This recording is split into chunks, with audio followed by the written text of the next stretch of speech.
Here comes the fun part, Ed. It's my crystal ball.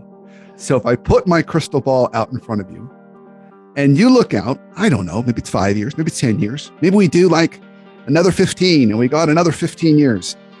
What do you see as the future of leadership? What is a leader going to look like in 5, 10, 15 years? What does she look like? What does he look like? What are some of the traits, behaviors that are going to allow them to be successful in this world we're in?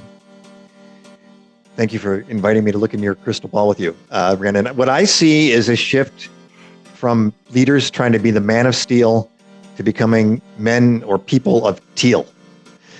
That is to say, moving from this superhero mindset where you've got to be invincible, you got to save the day single-handedly, you've got to be super strong, and all those things lead to some of the problems we've mentioned before. This is the past, the isolated, rigid, cold stuff. To when I talk about being a man of steel or a people of teal, that's referring to what I see as the future of organizational cultures, teal organizational cultures. This is a term that refers to companies that are more soulful, and they have three main characteristics. They're holistic. They really account for the entirety of our human emotions and even spiritual needs.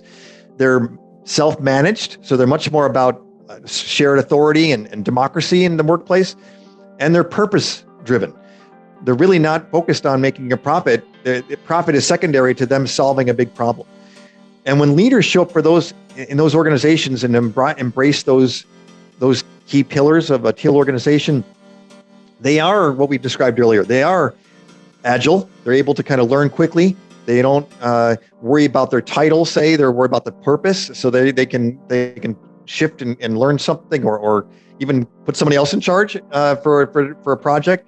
They're also warm because they're attuned to people's emotional needs, not just the sort of the job descriptions that they're supposed to take care of.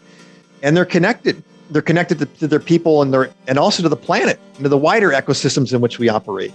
And so I think that this teal consciousness, which is really it's a wider human development that some theorists like Ken Wilber talk about with a series of colors. This is, I think, where the world is going. Where we're now seeing in the pandemic in the past couple of years, we are in one ship together here. And that level of consciousness that we can't see our companies as isolated, we can't see ourselves as isolated, we can't treat our teams just as cogs in a machine or superheroes that are, not really human. We've got to recognize that we are human and we're all connected.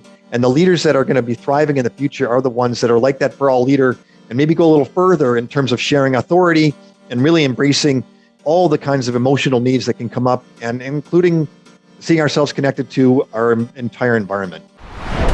Welding together practical insights and powerful conversations to forge world-class leaders. This is the Leadership Foundry Podcast.